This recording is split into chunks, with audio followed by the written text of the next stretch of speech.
Hello, everyone. Welcome to my podcast. I am your host, Adhd. I wanted to create a podcast that would allow us to see the world through new and different perspectives by having sometimes difficult and challenging conversations by talking about race, gender, lifestyle, health, relationships, and spirituality. If you are ready to begin a journey that will push you to open your heart and push you to change your mind, then please join me on Moving Through and with Heart. And while you're here, enjoy the music written, composed, and performed by Ivan G. Hall.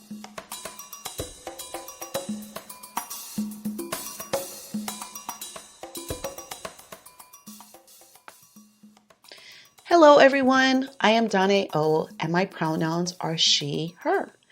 Welcome to my podcast. Sometimes when we meet someone new, we think they are weird or strange, but maybe they're just different. My guest Angel Spicer says that she struggled following through on things that she truly cared about, and after a major life event where her marriage fell apart, she started seeing therapists that diagnosed her with Adhd. This diagnosis actually saved her. Her life began to make sense, and she began her journey of self-acceptance. At first, she internalized a lot and believed herself to be undisciplined and not smart. But after getting support, that all changed. This is Angel's story. As you listen, please remember that this is about doing it with heart. I learned so much from her story. It has changed how I think about relationships and how I communicate with others. I hope that it does the same for you. Perhaps after listening, you will be more open and patient with people that think differently than you do. After all, we are not all wired the same.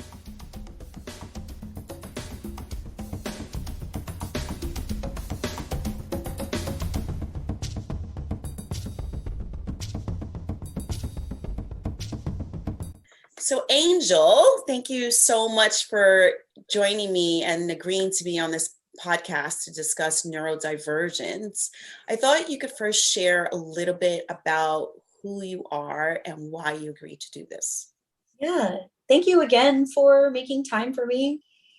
I feel like sometimes we're always shouting our stories into the void. And so it's so wonderful when someone says, yes, please come talk to me, tell me. So thank you. You're welcome.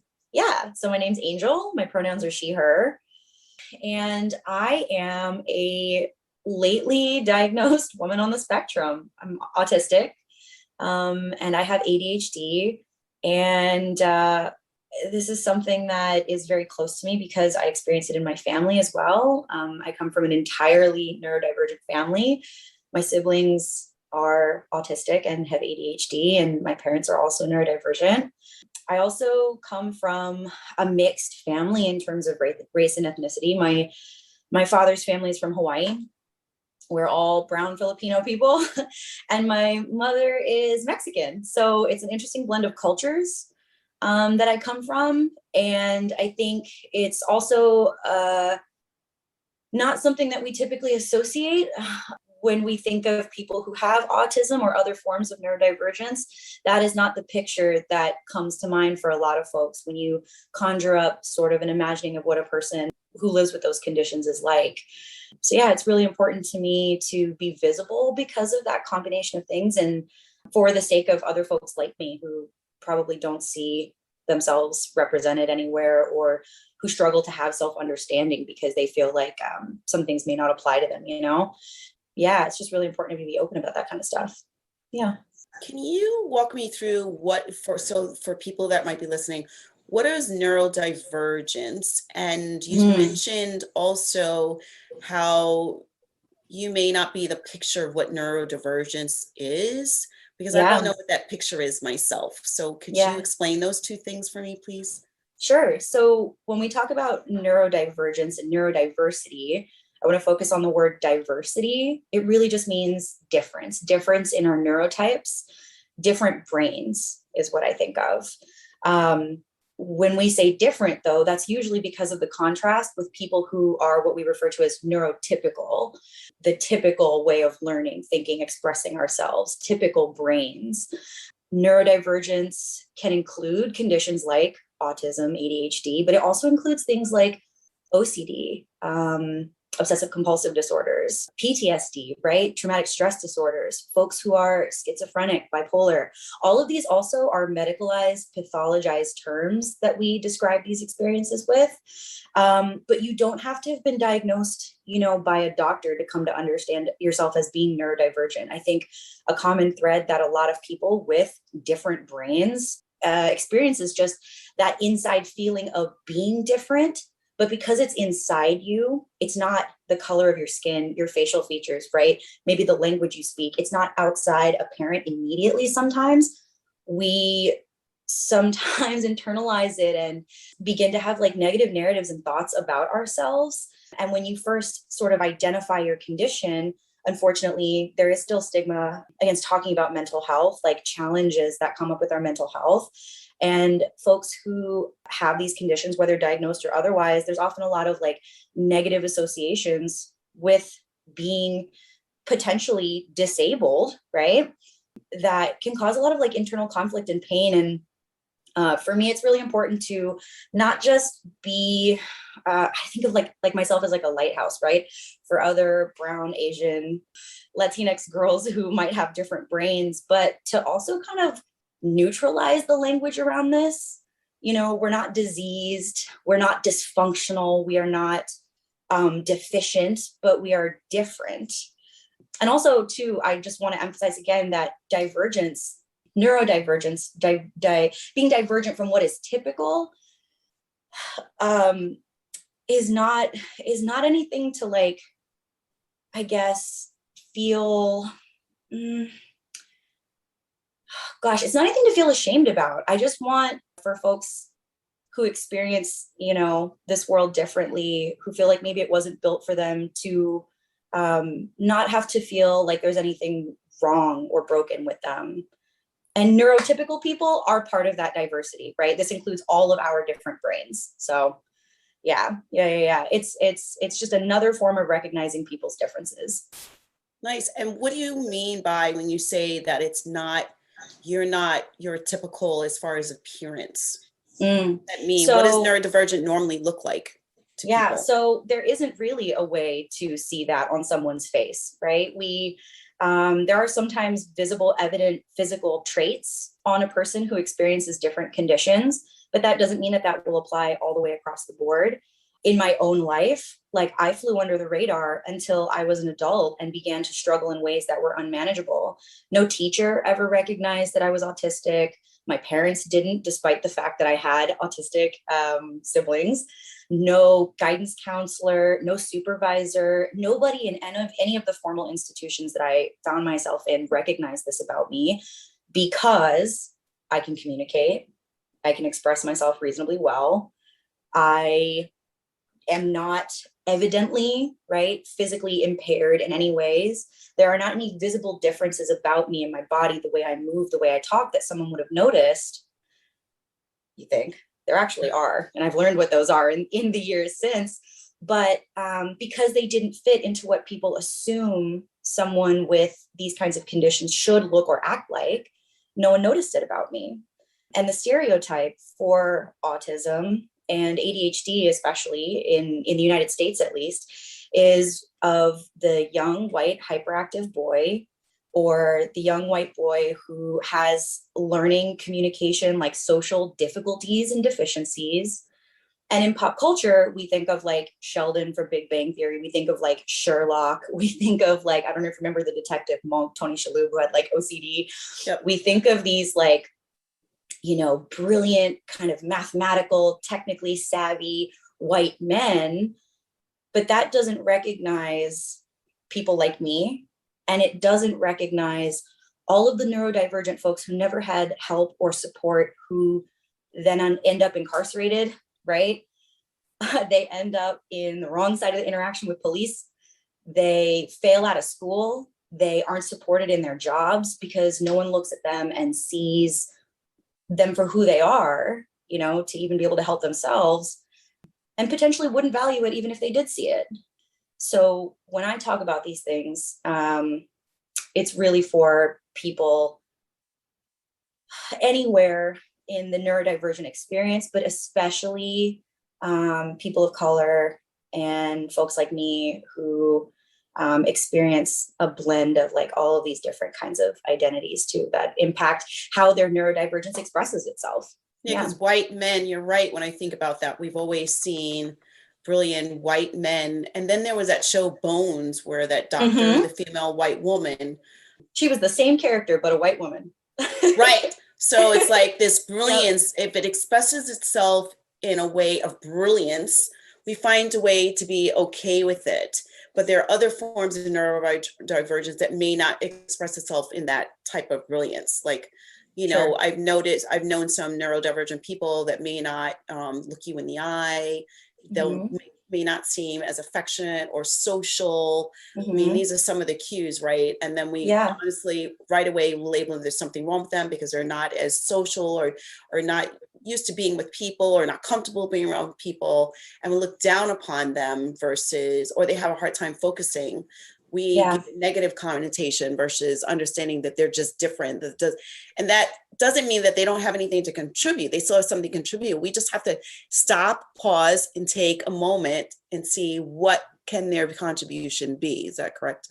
Yeah, I think so. And it takes opening up our minds and even being okay with the fact that productivity is not the end all be all. Our value and worth as human beings should never be rooted in what we can produce, how we generate profit, right? How we make others look and feel good. Why is there this idea that, you know, the white autistic brilliant man is valuable because of how he can solve these puzzles and like navigate these challenges that neurotypical people can't seem to solve? But then it's like, as soon as you don't have a puzzle for him, what is he worth to anyone? That guy's, you know, typically portrayed as a jerk, sometimes with substance abuse problems. Then he's never portrayed as having healthy relationships, right? He's struggling in all these ways, but it's not until there's some unsurmountable challenge that only his genius mind can solve that suddenly he's valuable. Right. And, you know, not all neurodivergent people are that way. They don't express themselves that way. They don't all have those traits. And so, you know, the implication then is that if you aren't like that, then you aren't valuable. That there's no point in recognizing or seeing you. And I love that you listed off those traits, like not making eye contact, not being comfortable around others, because those things describe me. If I'm ever able to get along with others, it's because I've taught myself how to for short bursts and periods of time. I really do fake looking people in the eyes. I've learned how to mimic neurotypical social behaviors in order to make other people comfortable with me, in order to be successful at my role at my job. But those things don't come naturally to me. I'm very lucky in that I'm the kind of person who could learn and fake that kind of stuff. But again, not all neurodivergent people can. And I don't believe that we should expect them to, really. Right. I know there's that TV show, The Good Doctor, and that's probably getting more towards, I know it's still a white male again, but he is probably, I think, more towards, I hate to say what your typical person would be, but in the level of Asperger's that I've come to be acquainted with, that that he really is challenged with all these social skills, so much so that at least in the show, they've showed where some people do not know how to manage them and how they have struggled. So at least we have some kind of signs. And believe it or not, that show was taken from a Korean drama. Really? So it's a spin off of a Korean TV show that I haven't had a chance. I love Korean TV so much, but I keep saying I'm going to watch hours of K-drama. So please tell me what. Me too. We will totally have to have a conversation about that. That I'll have to go back and look at that original show and see what happens. That it's an Asian culture, but that show is taking off of that, and it seems to be. At least they're starting to show some more of the struggles versus the acceptance, right? I think. See, I'm so interested. I really want to watch this K-drama now, because I think another thing that held me back from being recognized as autistic and having the sorts of learning struggles I did as a kid was because the town that I grew up and went to high school with was a small, conservative, pretty much all white town in Alabama, outside a military base, where I think people had very, very rigid, limited ideas of what someone who looks like me should be like. And again, we talk about these stereotypes, right? What do folks think of when you're asked to imagine a young Asian woman in the United States. What does she look like? How does she behave? What is her relationship like with her family? And I'm not any of those things either. And so, but I think that people's insistence on only seeing me a certain way, in addition to their limited ideas of what a neurodivergent person is, made them incapable of recognizing me. And I internalized a lot of that stuff for a long time. It's why I worked so hard to learn how to mask in professional settings, in work settings. But ultimately, those kinds of things are unsustainable. I think that as much as we now as a society, especially in the last couple of years, are talking about developing within ourselves cultural humility, requires education and empathy, right? Recognizing and valuing differences in people's cultures. I think that we can develop a humility and fluency and empathy around this topic as well. When I describe to my neurotypical friends the difference between potentially myself and them, maybe we're having some sort of communication struggle, we're not meeting the middle, I ask them to pretend that they're talking to someone from a different country in a different language. What I understand to be polite and, quote unquote, normal and acceptable, and how I might express myself is going to be informed by my brain, right? Just the same way that maybe a person from another culture might do. And then the way you might understand someone from a different culture and try to reply back to them. We're going to have these things that get lost in translation, and it can make for humor, but it can make for also a lot of pain and tension where that there's still gaps there and we don't meet each other in the middle. But that's the best way I know to describe it. If you're ever like, man, I just don't get this person. Like, what the heck are they even talking about? I don't understand why they feel this way or what they're trying to say to me. Have the same sort of curiosity and empathy for them as a neurodivergent person as you would maybe for someone from a totally different culture than yours. I think it makes things go a lot more smoothly. I love this example so much. Imagine if we just considered for a moment that the people that we meet that might think differently from us were from a different country, or someone that speaks a different language. Would you be more likely to communicate with them with humility? Would this make you connect to them differently? Would you be more patient and understanding? What if we began to approach each other with humility, but also authentic curiosity? How would that change our interactions and the connections that we make? Just think about it. That's such a good way to see it. It's funny. I did a podcast with a Buddhist priest, and one of the things that she described, as far as we were talking about the mind and how to quiet the mind for meditation, she says, what we have to understand is that the brain is a sensing organ. Yes. Which means it's never going to turn off because it's a sensing organ. And what you just said actually made me think about that, because the way our brain senses things, it's only going to be able to really sense and understand things that are from our own experience. Yes. And so when we walk into something that's not our experience, it's going to have a hiccup.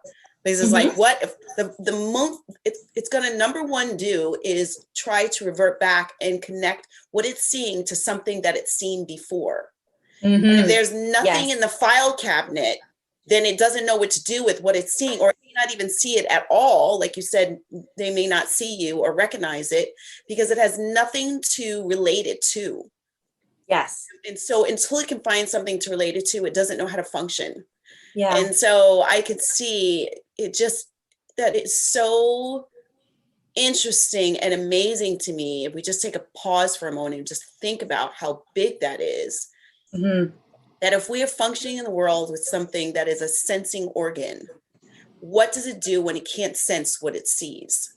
We don't know what we don't know. Right, exactly. We just don't. That's so huge, right? That's like so huge. Like, wow.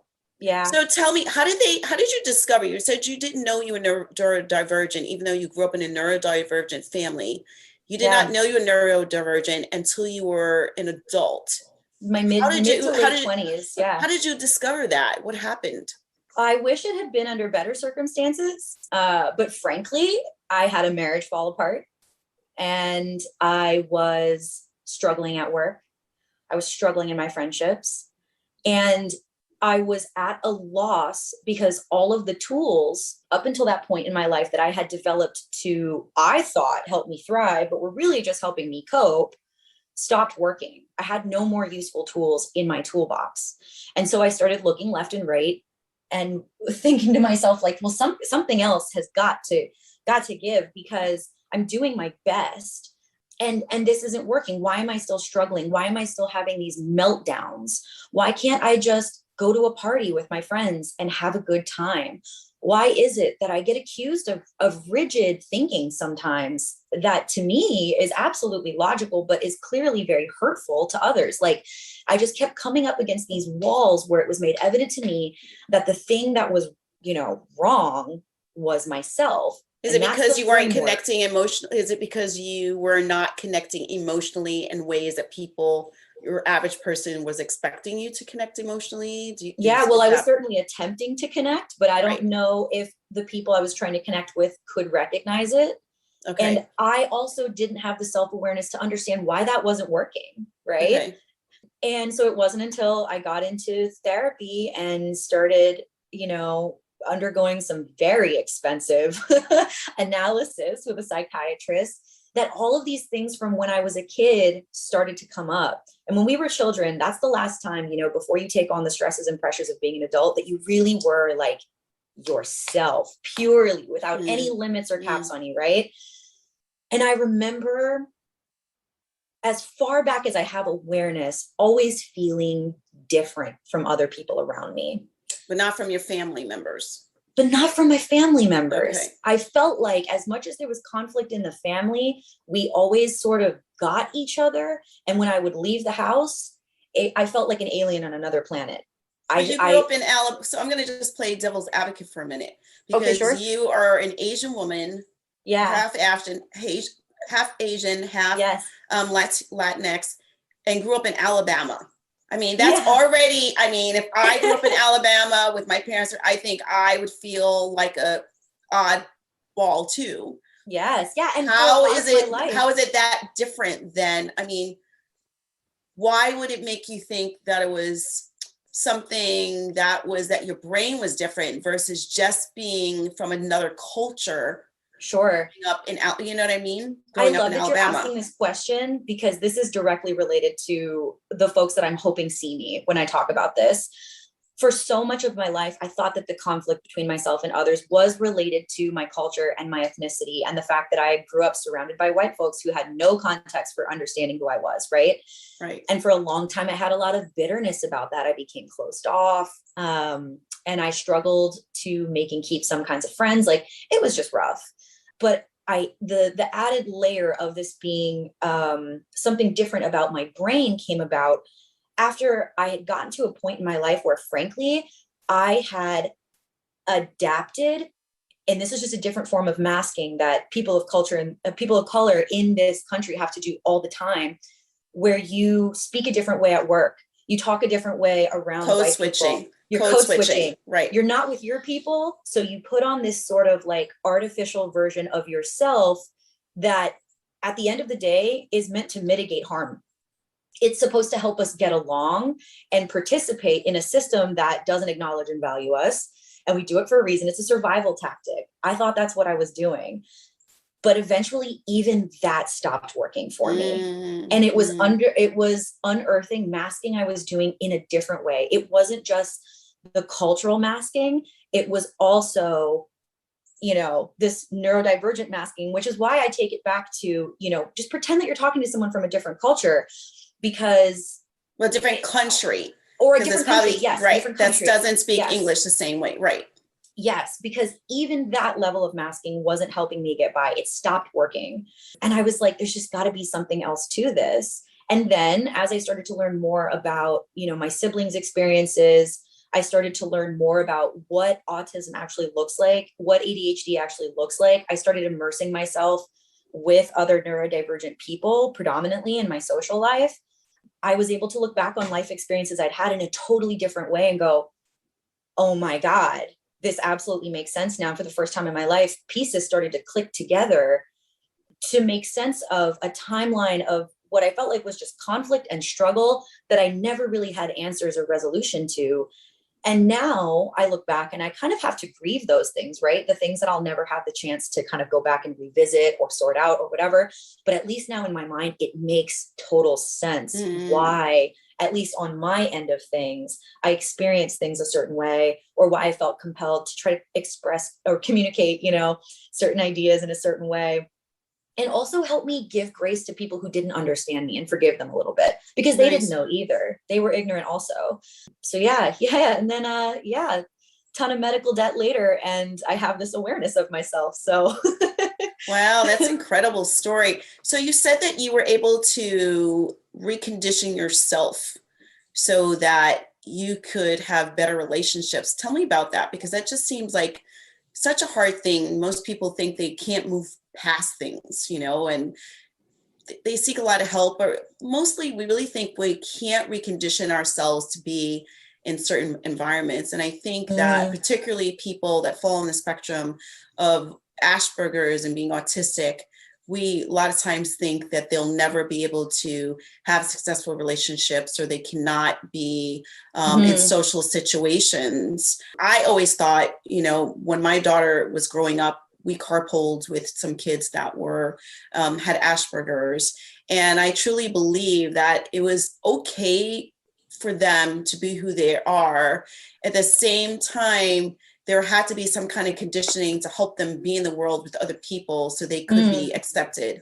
And I really am kind of torn with that, because it almost feels like we're asking them to code switch. And I don't think we should be doing that.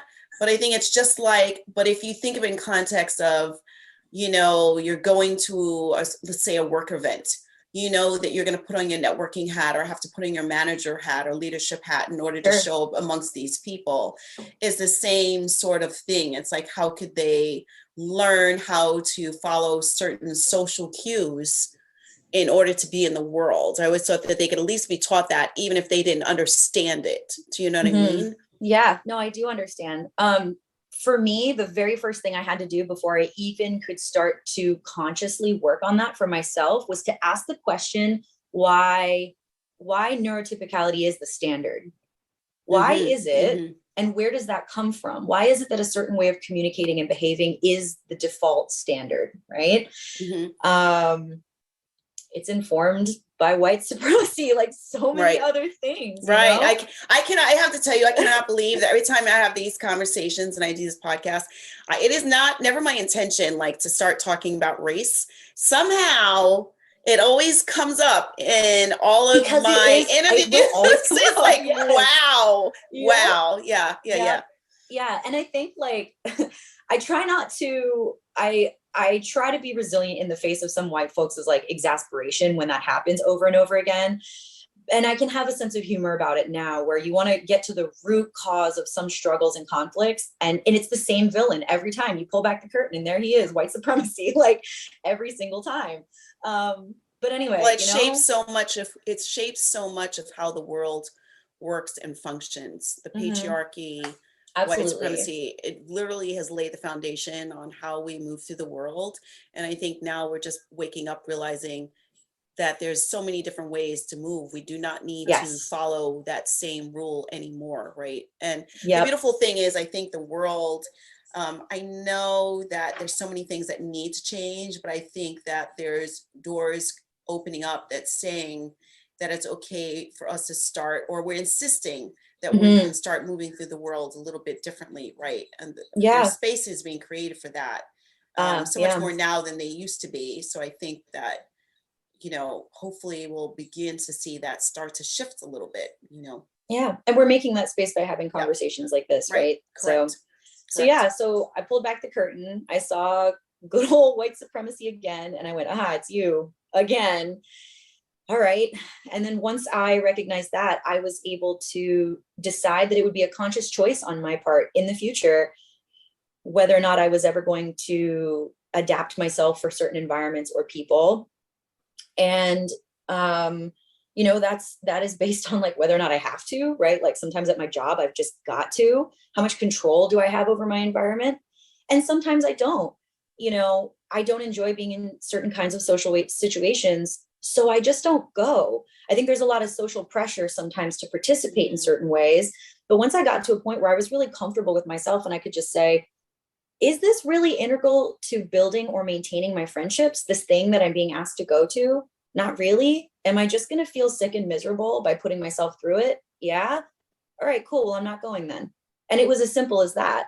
Sometimes we don't always have that choice, but really taking the time to examine every situation in my life and try to find where I could exercise my autonomy made me feel like I had so much more control over things. And then after a couple of years of doing that, naturally, people started to come into my life who I connected in more healthy ways with, people who could recognize me for who I was, see the value in that, accept it, who were comfortable with our difference, who didn't center their ego, in our interactions, and who I have like really beautiful friendships and relationships with now, where I have to make those kinds of adaptations less and less and less, to the point where now I find that I only really have to do it at work and not so much at all at home or in my personal life.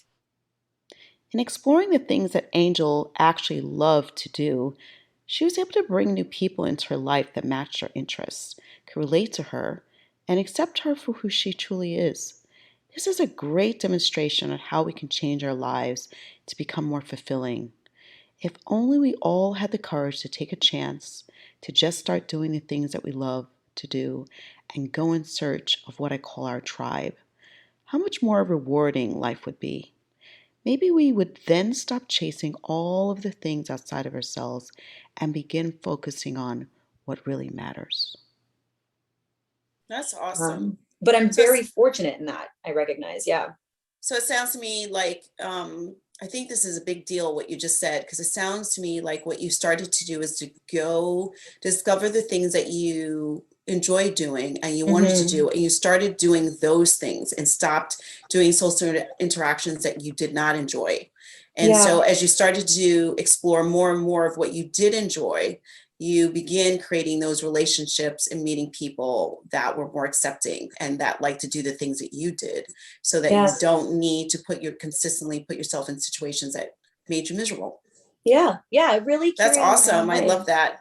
Yeah. And again, I just want to emphasize how fortunate I am, because I am not the kind of person whose conditions are so severe that I require a caretaker or, extra direct help at work or at home or anything like that. There are degrees, specifically when we're talking about autism, there are degrees and levels of autism is sometimes how it's described now. My younger sibling was diagnosed as being on the spectrum. The term that we used to refer to it was Asperger's. Some people still use that term. It's what they feel most comfortable identifying with, maybe because that's what they were initially diagnosed with. But generally, we refer to that now as autism 1, right? And it's from a needs perspective. Instead of saying that that person is high functioning, right? It's like a low key, like dig at how they don't need as much help, potentially as another disabled person. Well, we will refer to them as maybe low needs.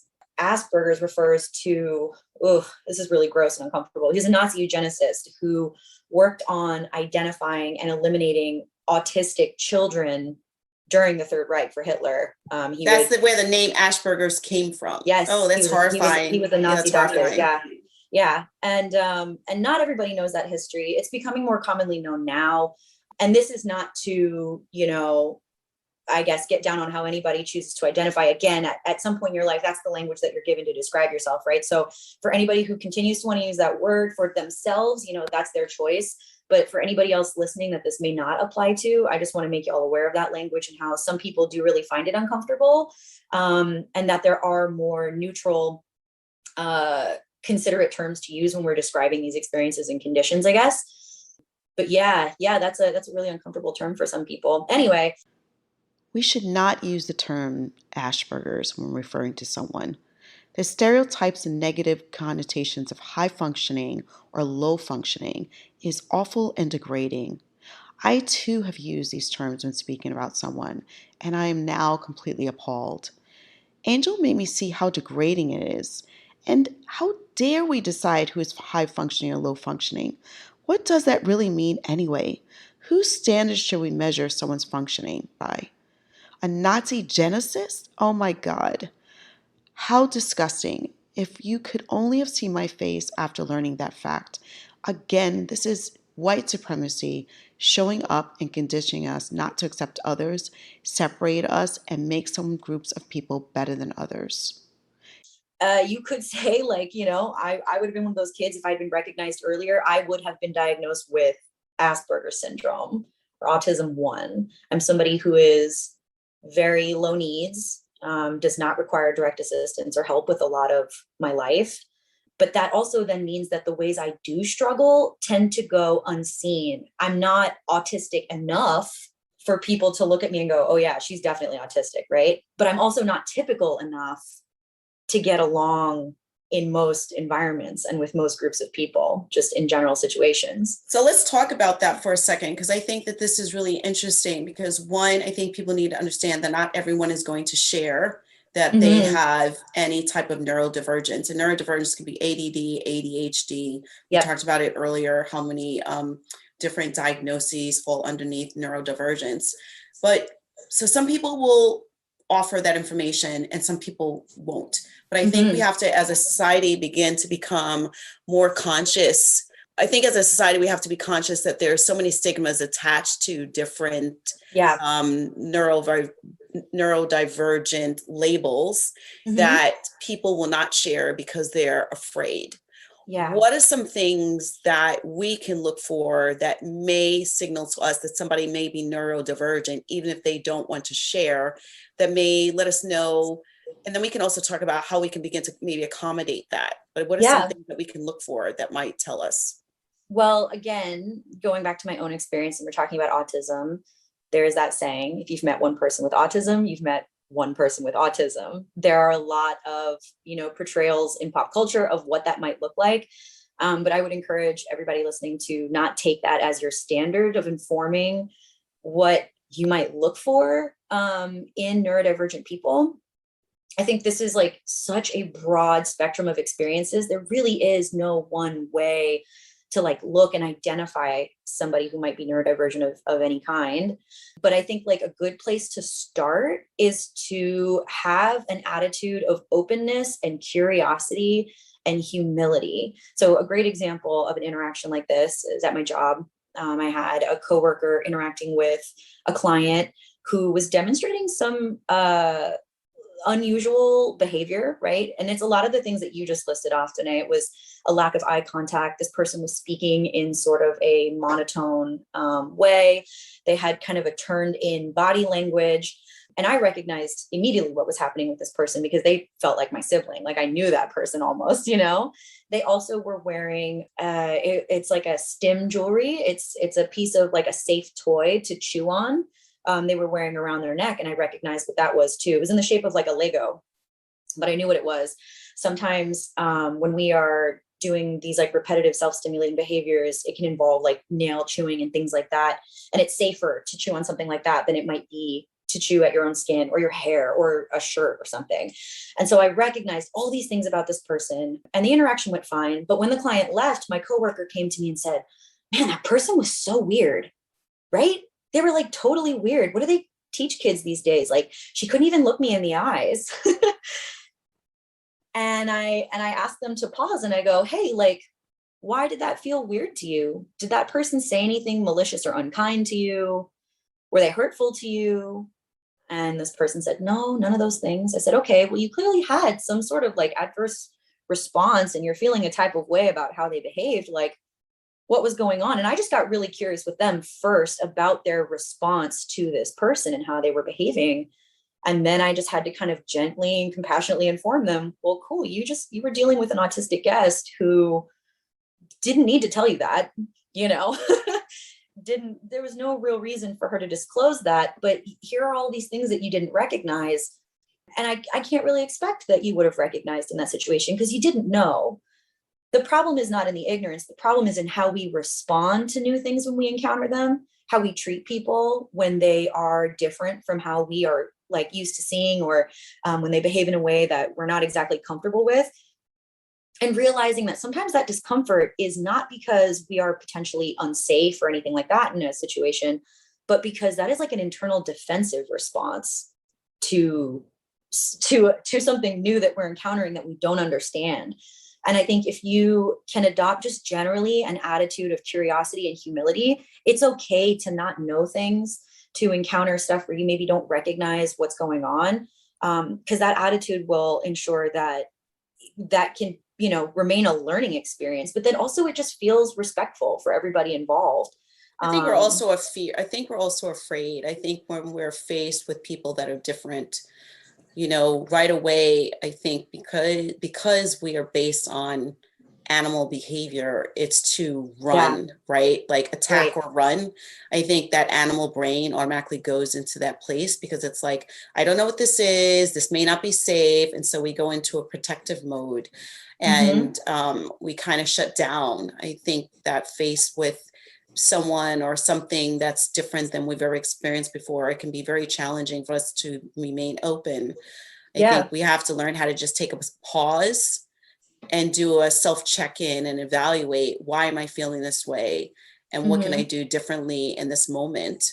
You know what I mean? Because it's like, for instance, if we're a hiring manager, we're wanting to hire someone who, and by the way, there are a lot of companies that are hiring people that are neurodivergent now. It's a big deal that they've figured out how to adapt their hiring practices as well as training practices to hire people that are neurodivergent, which is great. But if we're personally faced with that, having someone who won't look us in the eye and won't connect to us the way we need to, sometimes we have to take that first step and realizing what's going on. And we can't just assume that these people that can't do that in the moment aren't capable of ever doing it, or that they don't have something else to offer and become very shut down immediately.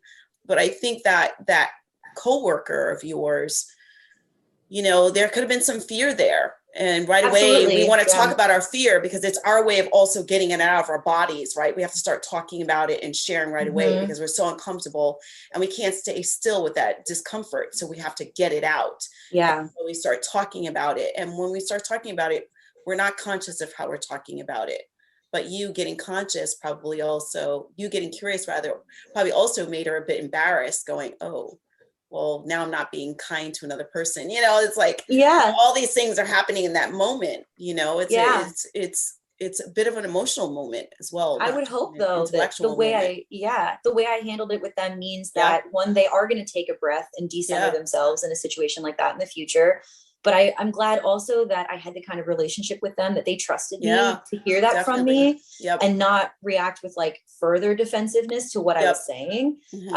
Because I know they'll never forget it now. They're going to find themselves in similar situations in the future and they're going to remember. And I think the first step before looking for visible signs of neurodivergence is really just trying to adopt an attitude like we would about anything else, where you work really hard not to respond to other human beings with any type of prejudice if you can. And that's hard. That's really, really hard for all of the reasons that you just described, right? It is a survival instinct to respond to people in our world sometimes in order to protect ourselves. But I think in most situations, we are safe. We're not at risk of harm. And you have more to gain and more to learn and more to grow from as a person if you're able to learn to pause and take that breath and then decenter yourself in that interaction and just get really, really curious. I hope we can begin to ask more questions and get curious with one another. If you think someone is not listening, before you assume that they aren't, maybe ask them if they are and what they have heard. Take a moment, dig a little deeper into how they are understanding or interpreting what you are saying. What are they hearing you say?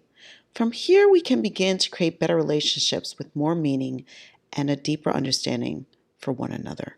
What are some of the challenges for someone who's neurodivergent? And how can we maybe begin to get past that? Well, I mean, aside from encounters like this, right, where people might respond to you with prejudice, and the challenges I described before, where we are pressured to mask and hide ourselves, as well as just the societal stigma that we've also referenced, is the fact that institutionally, like the resources that are available to people are sometimes conditional, and it's cruel in the ways that they're conditional. And there's not ready access and support in places where there should be, but also where there could be. It's a lot easier, I think, than people assume when we talk about other visible forms of disability that require accommodation, for example, a person who needs to use a wheelchair, right? It seems like a simple solution to just put in a ramp into entrances and exits and have elevators working all the time. But when we think about accommodations for neurodivergent people, it's not as obvious because those fixes are sometimes invisible, right? They happen in relation to others. They happen in our policies and procedures. They are often people resources that are needed, right? There's not a tool that you can give to a person with ADHD that would fix their ADHD and make them suddenly able to do their job without struggle, right? I think it's a big thing to know too. It's not like all of a sudden there's a magic wand that we can wave. Yeah, there truly isn't. Yeah. Folks with ADHD listening probably know that being offered some new snazzy calendar is not going to fix your issues with time management, executive dysfunction, those kinds of things. Right. Yeah. And so I think that the challenges when it comes to accommodation at work, at school, and in other places are that they really have to be people led. They aren't tools. They're not simple. That's not to minimize, right, the sorts of accommodations that I described before. But it's just an added layer of challenge, especially when the people responsible for providing those accommodations can't relate to your experience, even if they are educated, even if they are doctors, right, working within the medical system. Even those things are very misogynist, very racist. Psychiatry itself, in my personal opinion, is incredibly ableist because we treat people with divergent conditions as if they are deficient, right? That's related to typical people versus having something else to offer that might be different.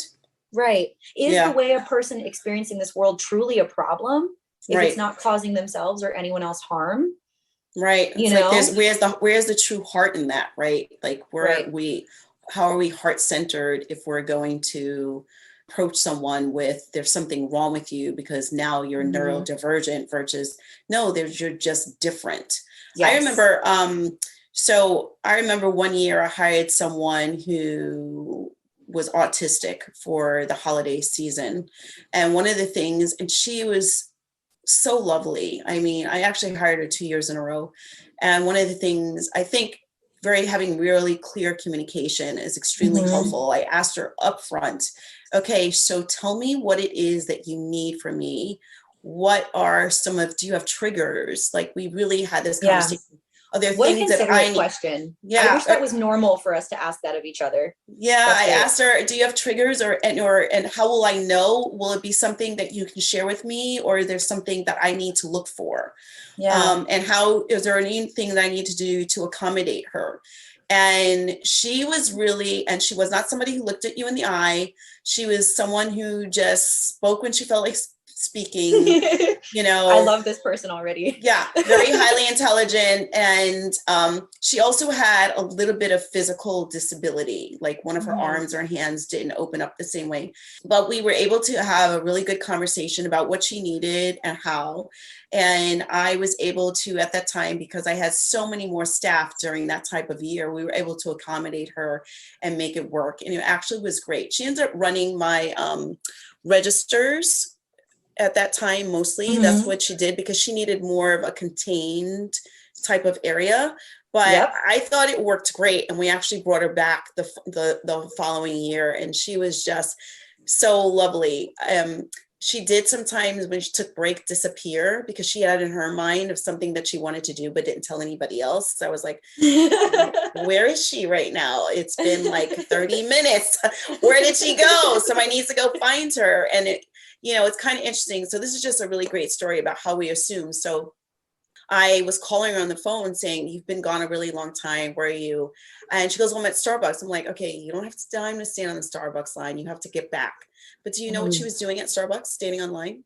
What was she doing? Getting me a gift card to say thank you. See, and it's the idea that her priorities were different, but she's no less loving or capable of demonstrating those like efforts at connection with others that we're all doing. It just had you assumed, or maybe not given her the opportunity to explain what she was doing up there, you might have thought, oh, she's slacking off, coming back to jobs, she's slacking off, or she can't focus, she can't pay attention, she gets distracted too easy. And so, yeah, that just really stilled my heart. Like that was really, but I tried my best to have that open dialogue, Yeah. So, yeah. Yeah. Yeah. I'm glad that she was actually able to tell you. Because I'm sure that kind of took the tension out of that conversation too. We were like, well, you'll get back when you get back. Yeah. I mean, what am I gonna do? Right? Like, right.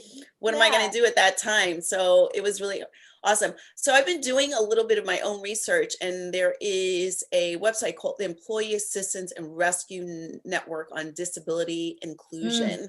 And some of the things that they talked about is that neurodivergent people tend to have keen accuracy and ability to detect errors, high levels of concentration, strong recall and detailed factual knowledge, reliability and persistence, technical strengths, and appreciation for routine and repetition, which I thought was awesome, because I think we automatically, I want to celebrate those strengths, because I think if you have someone who doesn't connect to you emotionally or look you in the eye, we automatically think that this person is not capable of doing much at all, right? So I want to celebrate those differences as well as the strengths, but they see them as they're really great as software engineers and tech operations and data entry and filing, product management.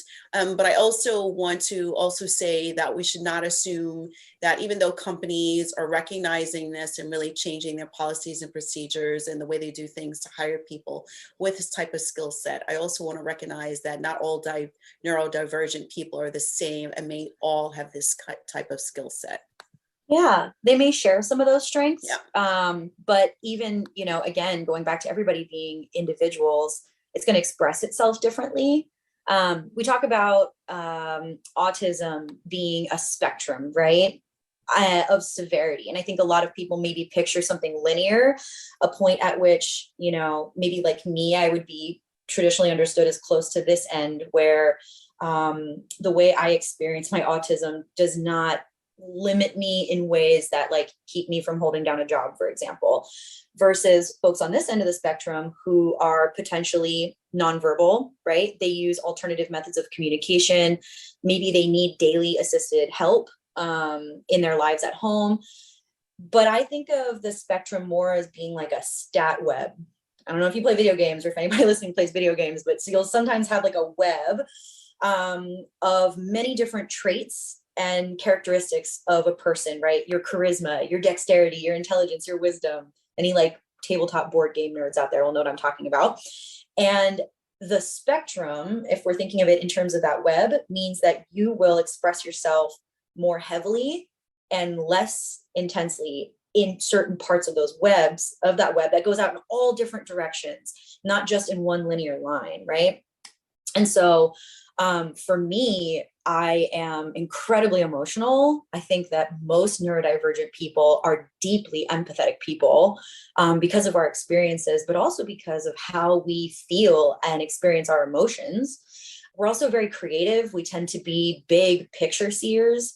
As much as you describe that attention to detail and like an affinity for repetition, we also understand how the whole machine is put together, right? We understand the project at the end and what we're trying to build. And so for myself, I've never been good at math. I just start to see numbers descend like I'm in the matrix. Like it's just static to me. I really don't I don't picture things well like that. But I am someone who I feel like maybe at work challenges my peers and supervisors because I'm always questioning tools.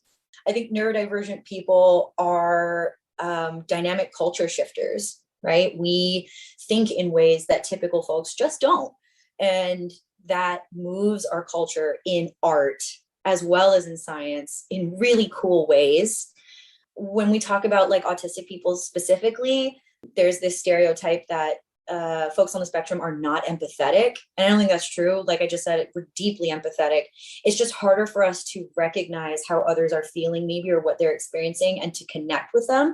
But once we do, you will not have a more loyal friend. You will not have a more loving friend, a committed friend than somebody on the spectrum or any neurodivergent person, frankly, as long as you're able to see them as a whole human. One of my dearest people in my life, someone I love a lot, has pretty intense obsessive compulsive disorder. Their brain is not like mine, but the fact that we're able to make space for each other and kind of understand each other makes our bond and our friendship so much more close, even though we don't have a whole lot else in common, than with so many of my other friends, because of that shared empathy. It's really, really special. And I wish and hope that that specifically is something that neurotypical folks will start to recognize and value, and learn to see other expressions of that empathy with their neurodivergent family and friends and coworkers specifically. Emotional intelligence, it is something we have to work to develop. And I think that's really what I'm describing, right? In all of these ways that we have to get curious and like learn to connect with folks, you know, in ways that maybe we're not used to or that don't come naturally to us, that is growing our emotional intelligence. And I think being open to seeing neurodivergent folks as more than these stereotypes will allow us to see their full value as humans, but also how they can be valuable in workplaces. And I think, you know, creative spaces are places where we don't talk about that too much yet. I am successful at my job because of my ability to connect emotionally and to be empathetic. Probably supervisors in the past would say it has held me back. Maybe I gave someone 2, 3, 4, or 5 chances too many before letting them go when it was appropriate, for example. But, you know, I had conversations with those people that maybe nobody had ever had with them. And ultimately, even though they didn't continue working for me, we both still learned a lot and grew from that experience. And it made our work culture different than places where nobody would have asked them those questions or given them a chance or cared enough to ask, you know? Well, I think that really at the end of the day, people, you said something about loyalty, because I think that comes through that acceptance. And I think at the end of the day, people really need to be seen and heard, no matter who they are. And especially people that have been marginalized need to be seen and heard no matter what. And because we're so used to not experiencing that. And if you're a neurodivergent and a marginalized person, you know what I mean, of a different ethnic group, you have it tenfold, right? And that we really need that. And everyone really wants to be experienced for who they fully are. So what are some things that, you know, what are some things that we can start to do? What are some things that you think if we wanted to get out here and people listening wanting to begin to be more accepting, how do we begin to do that and maybe change these spaces for people that are neurodivergent? Yeah, well, I think that neurodivergence overall is also a spectrum. Okay. Even folks who might think of themselves as being typical are probably less typical than they imagine, right? I went my whole life until my late 20s not thinking that there was anything different about my brain. I had actually internalized all those differences as character deficiencies on my part. When I struggled and failed at something, in my mind, I told myself it's because I was lazy, because I wasn't as disciplined as other people, because I wasn't as smart as other people. I would say these really horrible things to myself. But now that I sort of have the user manual for my brain and I understand that I'm different, I was able to stop speaking so unkindly to myself and stop internalizing the criticisms that would be leveled against me in challenging situations from other people who didn't understand as well. So I think the first thing we can do is not say that kind of stuff about each other. Just stop. Ask questions before you're quick to label someone as perhaps lazy, right? Or checked out.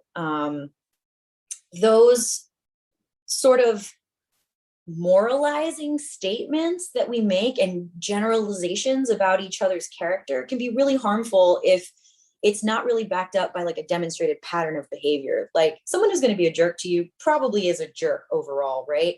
But someone struggling to stay focused in a conversation, but who can tell you verbatim back what you said to them, right? Maybe they're not looking you in the eyes, but they know exactly what you said. That person isn't checked out and not listening. They're just listening in a different way that you might not be able to recognize. And so I think doing some work with ourselves first to examine why we have these ideas, these judgmental, like moralistic ideas about human behavior, thinking about ourselves in a neutral way too, and maybe learning to be kind to ourselves that we can be kind to others. Anytime you feel like you're being lazy, for example, really think about that. Like, are you being lazy, or do you just need rest? Are you being lazy, or are you disengaged from what other people told you should be important to you, right? These sorts of things are indicators of what we actually need. And so before we're quick to put that on others, maybe ask ourselves all those questions first, because I think it'll make it easier for us to recognize neurodivergence in others, and also have some humility about it, because we'll be able to understand that we're not as quote unquote normal as we maybe wish we were. And that is okay. And there's really no point in trying to force ourselves to be. It just is, it's a futile experiment and effort. I love that. I love that, because really what you're saying is the more we can begin to love and accept ourselves, the work begins with us personally. We can begin to open up more space for people that are different than we are. And that is really the biggest thing. Then the more self-acceptance we have, the less likely people that may not look us in the eye or need to connect to us emotionally will bother us, because we will have given those things to ourselves first. Yeah, and I think that's the bigger, yeah. And I think that's the bigger picture of this for me. I always like to look at everything from a more spiritual perspective, because I think at the end of the day, everything comes from that. And it's like looking at, we're all on the planet for a reason. We all came here for a reason. And there's a reason why our society is having to shift in so many ways, and the way it is shifting now to accept so many different type of people. And we are shifting in some spaces to accept people that are more neurodivergent. But this is beautiful, because I think this is giving us more of a map of, this is where we're going to have to go, period, if we want to accept people of different races, different ethnicities, different genders, now different brain types. Yeah. Have to be able to love deeper, open up our hearts more, move through that heart and connect in that way in order to do that. And that begins with self. Absolutely. Yeah, it really does. And this is why I'm so passionate about talking about this, almost to the point where I'm sure I exasperate some people around me, because it's all I can go on and on and on about. It is my special interest, right? But it is the thing that gives me purpose now. Up until having this self-understanding, I would just ask myself, why am I grinding away at these various things? Like, why am I putting so much effort in trying to come off as anybody or anything other than what I really am? What am I here for? What am I doing? And now having this self-knowledge has made everything, like I said, make so much sense, not just in my own life, but when I think back at the history of my family as well, why generations of women in my family experienced the kinds of things that they did. I think of my grandmother specifically, who I look just like her. I talk just like her. I'm very direct and forthright. Some people have described me, if you just saw me sitting there minding my own business, not talking to anyone, they've described me as like intimidating or aloof or unapproachable or, I don't know, like direct. And all of those things imply that I am not gentle, that I'm not kind, right? It implies something as well about the expression of my gender, right? That those things are not very feminine ways to behave. They don't make people feel at ease with me. These are all things that were described about my grandmother too in her life. And I don't know if she ever had the kind of self-understanding that I did. If she ever was given that knowledge, she might have kept it to herself, because as far as I know, she didn't have it. And she passed a few years ago, but I think about her a lot as I am doing this kind of work and advocating for people like me, if their experiences overlap with mine in any way, shape, or form to any degree, because I think of how her struggles and my family struggles might have been different if we had not just had this self-knowledge, but also like acceptance, right, of ourselves in our family. This is generational, like ancestral healing that I'm doing here in my own life, for my grandmother, for her mother, for, both sides of my family. And I think about women who were told that they weren't behaving properly. They weren't behaving like women. They were too brown. they were too weird, they were out of place, they were difficult, all these kinds of things. And I know that there are a lot of people now who are the same. I look around and I see my grandmother everywhere, and I I think that helping other people in this way and helping myself is also helping her. Wow, that is so, I don't even know what to say after that. Yeah. My heart just, Yeah.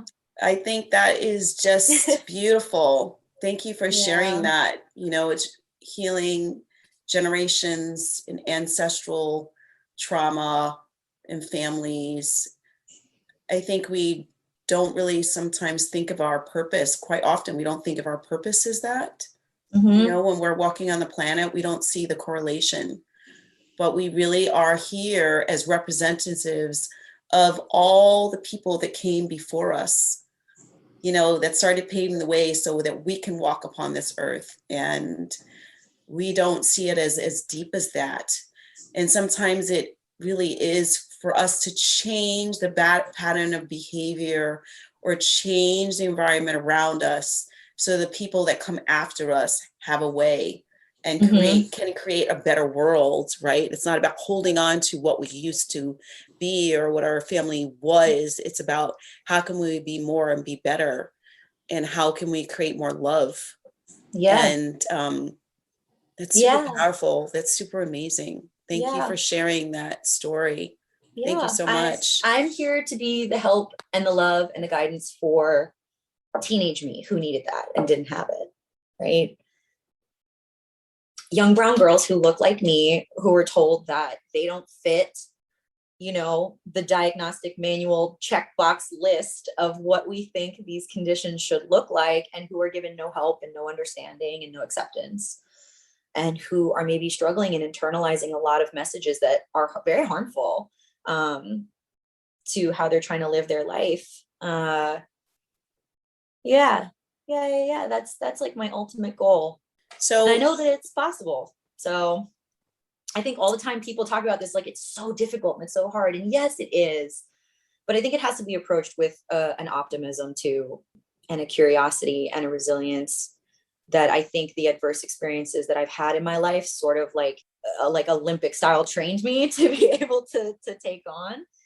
So that sort of resentments and bitterness that I described before, right? When I was having these challenges, experiences in my life, I don't really feel that so much anymore. I'm like ready to kind of give this knowledge and the support to other people and do so happily.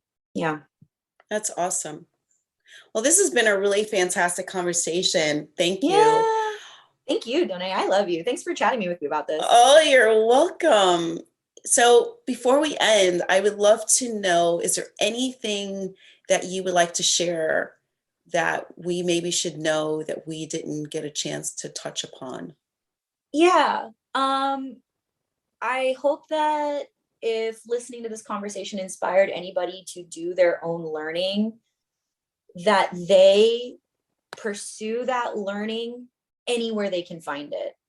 And that means that a lot of the knowledge that is going to be most useful to you is going to be found outside of traditional institutions and resources. I think it's found in community.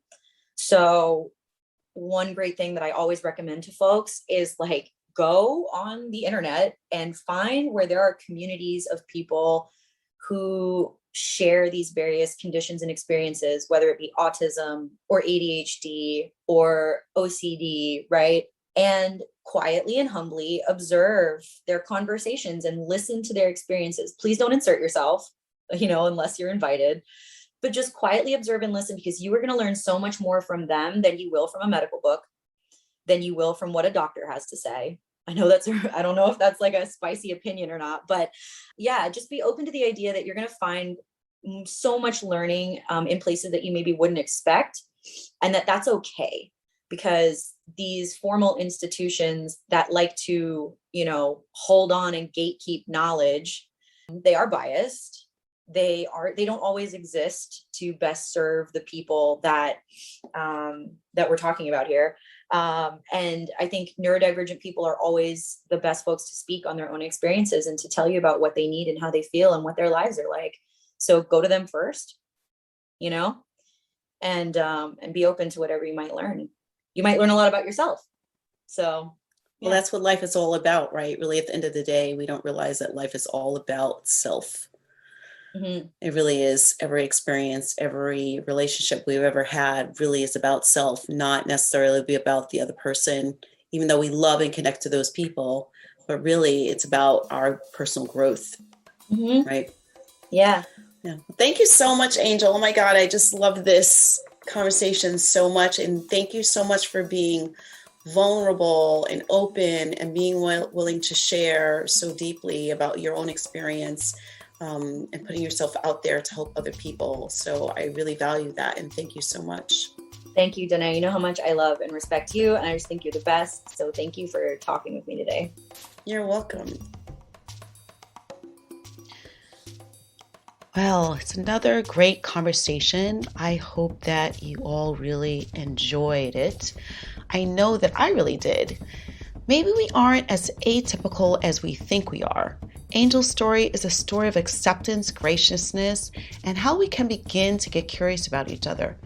I hope that you gained a few ahas of not just how you can develop better relationships and understanding of someone who is neurodivergent, but how to begin to have more humility and patience for each other.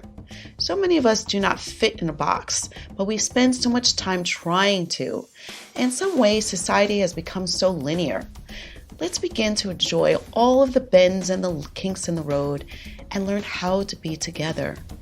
You all are so beautiful in your own way because you are you. We're all different in our own way.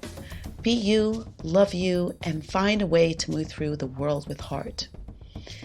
I'm going to do something a little differently in future podcasts, and so I want to put a call out there for submissions. If you have a story that you would like to share, please send me an email with a brief synopsis of your story to yourstorywithheart@gmail.com. That's yourstorywithheart@gmail.com. I look forward to hearing from you. And until next time, I am your host, Danae O. Remember to love and accept yourself today. Until next time, bye-bye.